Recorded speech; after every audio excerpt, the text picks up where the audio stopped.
What's up, guys? It's Cheyenne here, and I'm going to talk about the importance of how we perceive our practice when we are working on our speaking. This involves the power of the words that we choose to say. So we need to accept it as a fact that the words you choose to speak and to think are incredibly important. Incredibly important. So we need to be ultra careful, not overnight, but over time, about the words we say. So I'm going to relate this to how we approach, how we perceive, how we think about practicing our speaking. So here's the two ways for me to look at it. The old way. I am here to practice my speaking, to fix my stuttering, to cure myself of this problem, to straighten out this issue that I'm having, to attack this huge monster. That's the old way to look at it. The new way.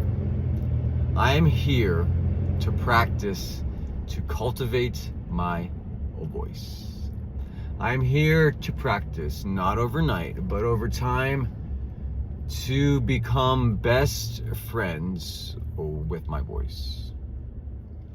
I am practicing my speaking, not to cure my stuttering, but to learn how to communicate and how to express myself and my ideas. I am here to practice, to learn how to stay calm in the moment.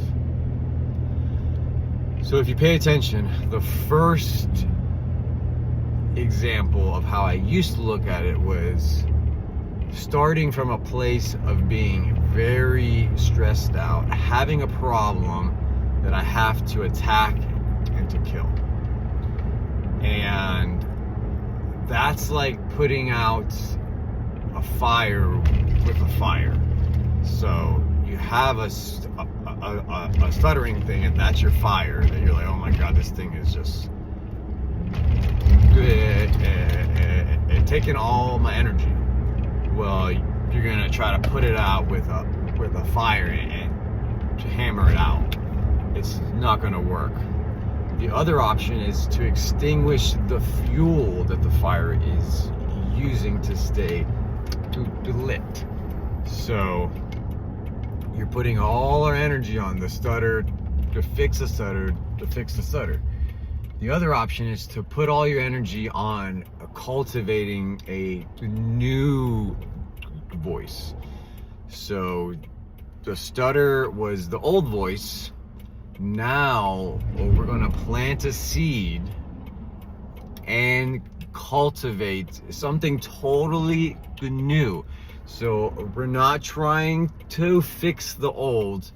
We're starting totally new, totally fresh.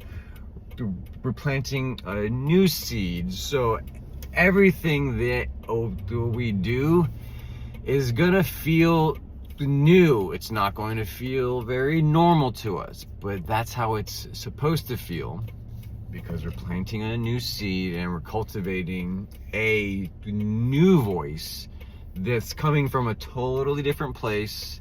It's not coming from the a place of being scared anymore, or of hesitation. It's coming from a place of genuinely wanting to express myself and express my ideas, not perfectly fluently, just simply at first to be able to express them so the other person can understand. That's my first step. And if I can express my ideas, my opinions, and essentially to ask for what I want when I want to ask for it at that exact spot in time, stuttering or no stuttering, then I'm heading in the right direction. But for me, I spent so many years trying to stomp out the monster in the room, only to find out there was no monster in the room. I was creating a situation that did not even exist.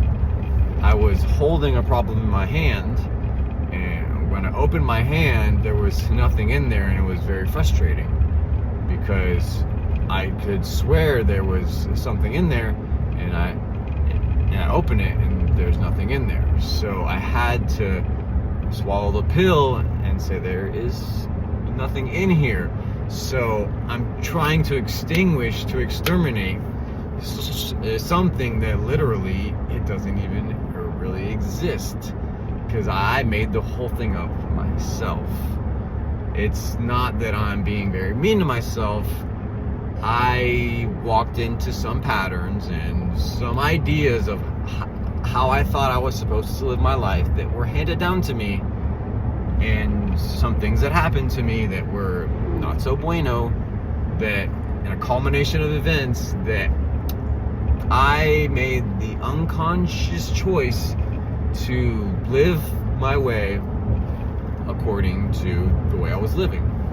And it only happened when I took full responsibility and said, okay, the crap has happened to me, it's over, it's totally done. How do I make the rest of my life the best of my life? Because we are running out of time. So that goes, it simply goes back for me on how I perceive my life. So if I perceive my past as just dark and haunting and really disgusting, I'm gonna be running from it forever. But if I approach it and say, hey, I forgive everybody for whatever they did to me, it was really messed up, but at this point in my life, I want to use what happened to me to make me into a stronger person. So I commit to staying in the fire, to working on my voice, not overnight, but over time. And not with the intention of stomping out my stutter so I can never have one stutter again. It's like, dude, that's unreasonable. Let's try this. I want to cultivate a new person, a new speaking, a new voice. I want to unmute myself. So I'm not even talking about stuttering to myself. I'm just saying, hey, stuttering is what it is. Like you hesitate a lot in life. It's not just stuttering. Like you hesitate at making decisions. You hesitate at the stoplight. So maybe it's more of a hesitating thing, that you're like hesitating at everything in your life. That is totally fine. Don't worry about that. Let's plant a new seed of being committed, being very action oriented, and staying in the forge so that we can cultivate a new identity. Well, that is how I am working on changing how I perceive my speaking, my speech, and my practice. I hope you guys have a fantastic day, and always remember, never give up, and have a fantastic day. Peace!